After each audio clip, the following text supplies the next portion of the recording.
আজকে 31st night. আজকে সবাই মিলে আনন্দ করাটা স্বাভাবিক। আপনাদের যারা বন্ধু-বান্ধব কাছে আছেন কিংবা পরিবারের লোকজন আছেন, সবাই মিলে আনন্দ করবেন। এই বছরটাকে ভালোভাবে শেষ করবেন আনন্দ দিয়ে, এটাই স্বাভাবিক। কিন্তু কথা হলো একটা, যে ভাই আপনার এই আনন্দ যেন অন্যের ক্ষতির কারণ না হয়।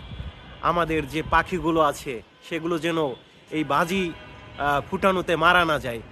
এই বাজি কিংবা এই যে বেলুন উড়ানো, আগুন সহ বেলুন উড়ানো, এতে যেন কোনো জায়গায় আগুন না লাগে।